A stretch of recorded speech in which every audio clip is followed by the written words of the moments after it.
How's it going, everyone? I'm Orlando Ruiz Jr. Thank you very much. And it is time for some spoiler talk. This is my spoiler review for The Batman, the new Matt Reeves movie. So I think Robert Pattinson was great in the part. I really loved his version of Batman. I loved how he was Batman for the majority of the movie. And some people are not too fond of his Bruce Wayne. I can understand if the sort of emo take is not, their favorite version.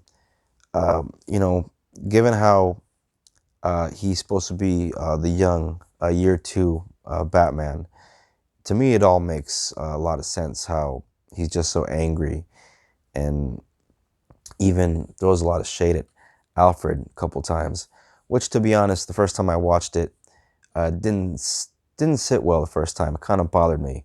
There were a couple of chinks in the armor the first time I watched it. Upon second viewing, they washed over me a little better, a little more, just easier. But yeah, that first scene with him and Alfred in the Batcave, where he sort of gives him a lot of shit, and he's like, "You're not my father," shit like that. Um, yeah, it just kind of gave me like Chris O'Donnell, Batman and Robin vibes for a second. And thankfully the rest of the movie kept going, and it was just that part. But upon second viewing, wasn't as annoying. Um, and the other thing that was something I thought of, the whole the whole thing with the cops in the station. He punches Gordon. Cops are after him, and the cops are obviously pissed at him. They're obviously thinking of Batman as like a criminal all of a sudden. So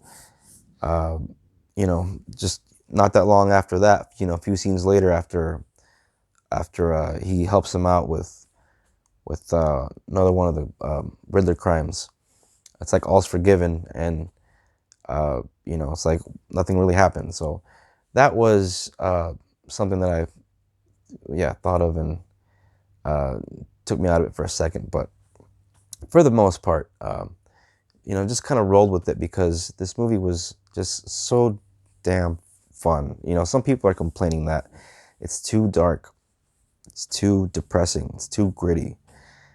I'm getting really sick and tired of the whole, dark and gritty. I mean, it's Batman. I mean, I'm getting, people say it so often, the whole dark and gritty thing. Yeah, it's Batman. It kind of goes with the territory. So if you're not a fan of dark and gritty, like if you're not a fan of movies that are more on the darker side of Batman, movies like Batman vs Superman, or as I refer to it, Batman vs Superman, the ultimate cut, which is what should really be the only cut of that movie.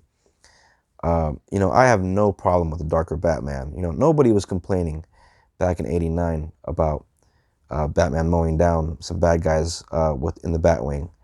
People were cheering in the theater during that scene. So, uh, the darker Batman, I'm completely down with, and especially if you do them like this. And yeah, Matt Reeves, uh, like,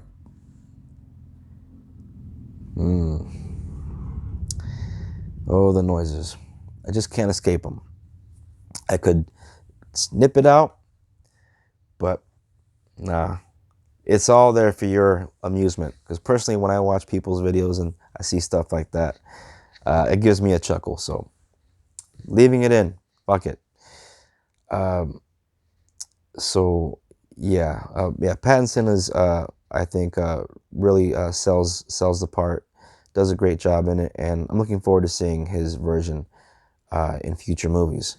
And I'm sure he's gonna, develop. I really like by the end of this film, Batman did have an arc, and was very rough around the edges at the beginning of the film, and you get to the end of this movie, and he realizes that he has to become more than just vengeance. He has to become a symbol of hope. And some might say, Batman isn't that. That's more like Superman, really. But I can completely see Batman being a hope, especially in a situation where he's leading people out of darkness, with that uh, what the flare at the end of the movie.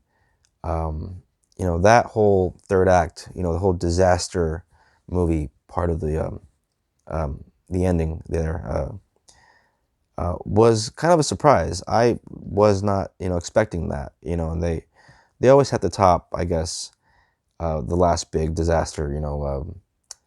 Bane certainly gave Gotham a run for its money in Dark Knight Rises. Uh, I really think that these movies don't have to have such high stakes in terms of the villain's plan if the rest of the movie is uh, good enough. And not only is the rest of the movie uh, good enough, but it's just so damn exciting to see Batman navigate Gotham as a detective. That by the time you get to the end, you really all the action that you get, it's really just kind of icing on the cake because the rest of the movie, by the time you get to that third act, I don't think it's dependent on all the spectacle at the end. I think it's just there for us fans that, it could be, the studio said, we really like what you did here with all the detective noir, stuff in the movie, but, this ending, could use some bigger stakes and, the classic Batman crashing through the skylight, which always puts a smile on my face and brings me back to, feeling like a 6-year-old all over again. So, yeah, the ending of this film did feel much like they sort of Wonder Woman did. Uh, sorry. But I don't have any problems with the third act of Wonder Woman. Much like a lot of people complain about that third act. Honestly, I don't know why. I mean, it had some action in it. Much like this third act had some pretty good action in it. And usually a third act in a big comic book movie, that's how you want to end it. You don't want to end it with a couple people just sitting in a room talking at a desk. Usually that's not the most um, entertaining thing. Though it could be argued, given the right set of actors, just two people talking across from each other is enough. A movie like this, big uh, comic book, movie. Yeah, we want our Batman action. So I'm glad that Matt Reeves had enough great story in there, but still gave us plenty of I like that one. Plenty of great spectacle and plenty of great shots of Batman doing his thing. That whole uh, when he's flying, that whole bit it was like the flying squirrel kind of thing, where it's just like it's a practical thing. It inflates. Though I can't see how he could steer. It seemed almost impossible. Hey, I'm never gonna get him. But I like that they put that in there because it reminded me of. Got him. Don't feel sorry for him. It's a stupid little moth. Uh, the PETA people, come and get me. It's a fucking moth. Uh, yeah, I like the just the imagery. It reminded me of seeing Batman Returns in the theater in '92. Anytime they do something like that, like what they did with Batman Begins, in a similar way, with them using, with him Bale, the costume being able to sort of use the wings as like a gliding effect, much like Keaton did in certain scenes in '89's Batman when he just kind of glides down. I just love anytime they give me that, anytime they give me the Batman crashing through the skylight. Um, I'm a happy guy, and I didn't even talk about what a great performance we got from Paul Dano.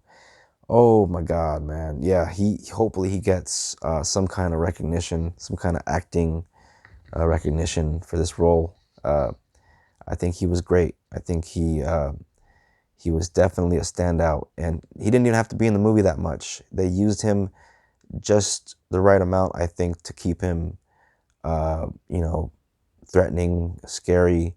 For such a normal looking guy, he really did feel menacing, and I can't wait to see what else he does in this part down the road. You can tell that they're not gonna do what they did before, like back in the day when they were killing off these characters. They're gonna keep these people around, hopefully use them in other movies. At least that's what, I'm hoping. Because why else would you let the villains live if you're not going to use them? And the whole Joker thing doesn't really bother me. I want Joker to be part of the Batman universe. So if they can find a way to use him that doesn't feel tired, or like been there, done that, then if anyone can do it, it's someone like Matt Reeves. He surprised everybody with his Apes movies, and I think now with the Batman. It's funny. Tim Burton directs Planet of the Apes, and people are like, "Nah, man." Matt Reeves comes along, does Planet of the Apes. People are like, "Yeah," and of course, Tim Burton directed Batman. A lot of people were like, "Fuck yeah," but there were some people that were like, "Not my Batman." And then Matt Reeves here, he comes along like 30 years later. People are like, "Fuck yeah." So, yeah, maybe he's riding them Tim Burton coattails a little bit too much, but to success, to fucking success. Um, Jim Gordon, Jeffrey Wright, very, very cool as Gordon. Really like his take on the character, which is just a younger Gordon, something that they kind of did with Gary Oldman in Batman Begins. I really love the Gary Oldman version of Gordon. But this Gordon is going to grow on me, I can tell, especially if they keep this going, which I'm sure they will, because this movie's making so much money. It'd be really cool to see this movie get to that $1 billion mark, though, it's possible it won't, but if it did, that'd be awesome, because, we want Batman to be successful, because we want more Batman. I want more Batman, and I need some more of that Batmobile. I can't wait to see what they do with it in the next movie. They're always finding really cool new ways to use the next toy that they're selling. And in the next movie, we might get more than a Batmobile. We might get like a bat, I don't know, submarine, who knows. But I hope not. But yeah, that Batmobile, I think every man in America wants one of those now. And Colin Farrell, I think it's amazing that he was able to do as much acting as he did under that makeup, because that makeup, killer fucking makeup, so fucking great. He was completely lost under that makeup. He was nowhere to be found, and underneath all that, he still gave such an awesome performance. So can't wait to see his Penguin show, and of course Zoe Kravitz. It's really cool how they didn't even say the word Catwoman even once. And yeah, she really does have a really cool feel for Selena Kyle. I really like her version, and can't wait to see what else they do with this character. She obviously has, they're setting her up. She has like this sort of feeling like she's just getting started, seeing as how this was a year two, and she seems very much like Pattinson's Batman. Like she's still sort of green, and still rough around the edges. So it's really cool to see these characters at the beginning stages of where they're at, and it's really going to be cool to see them evolve in future movies. And I'm really looking forward to all, not just DC, but even Marvel, all comic book content that comes. Well, I hate that fucking word. Art, excuse me, art that comes our way, whether it's Marvel or DC, whether it's DC or DCEU.